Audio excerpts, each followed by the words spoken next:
Annyeonghaseyo 여러분. Hari ini kita akan membuat sajian khas dari Korea Selatan, yaitu kimchi.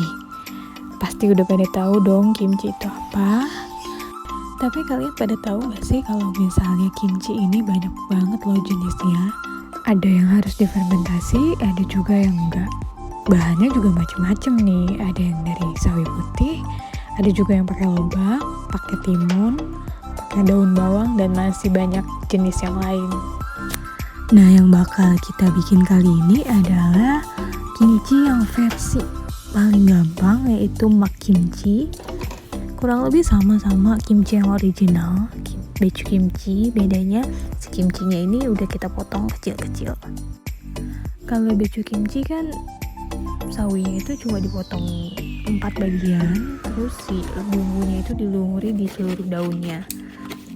Kalau misalnya makimchi ini kita potong kecil-kecil seperti ini supaya bumbunya itu lebih cepat meresap. Dan kimchi ini juga bisa disajiin langsung fresh tanpa harus nunggu fermentasi, tapi mau nunggu fermentasi juga boleh. Nah, untuk bikin kimchi ini kita harus punya wadah atau baskom yang besar nih.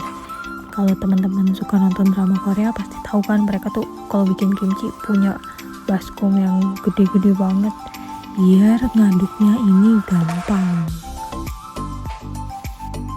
Nah, ini proses paling penting dalam pembuatan kimchi, yaitu salting proses. Jadi si kimchi ini setelah direndam dengan air harus dibubuhi garam, terus diaduk-aduk, dan selama 30 menit sekali kita harus ngebalik si kimchi itu supaya asinnya itu merata.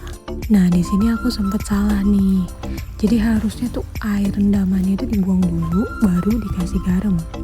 Tapi nggak apa-apa, hasilnya tetap oke. Sambil nunggu sawinya direndam, kita bikin porridge-nya terlebih dahulu nih. Porridge itu kayak campuran untuk kimchi paste-nya supaya si bumbunya itu nempel ke sawinya. Bahannya sendiri cuman tepung beras sama air. Jangan lupa ditambahin gula untuk rasa manisnya. Untuk mendapatkan rasa kimchi yang otentik, ada beberapa bahan yang harus kita perhatiin nih teman-teman. Terutama dalam pemilihan bubuk cabai atau gochugaru.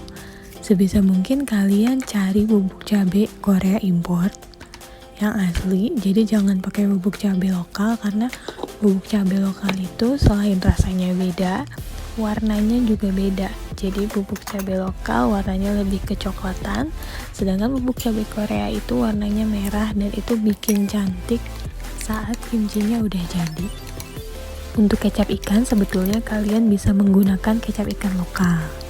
Tapi kalau misalnya kalian punya kecap ikan teri atau myeolchi yang kalian bisa beli di Kmart, itu bisa banget kalian pakai untuk pembuatan kimchi ini, karena rasanya tuh lebih otentik lagi.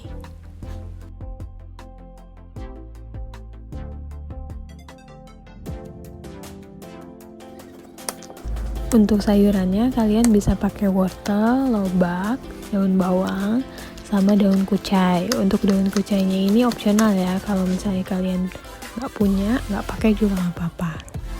Nah, untuk sayurnya dipotong tipis-tipis terlebih dahulu, habis itu baru dipotong korek.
Tuh lihat warnanya, cantik kan?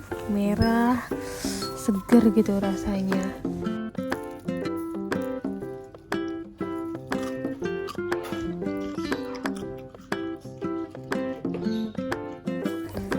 Kalau udah jadi, kalian bisa taruh kimchi ini di wadah yang tertutup, yang rapat, supaya si kimchinya ini bisa terfermentasi dengan baik.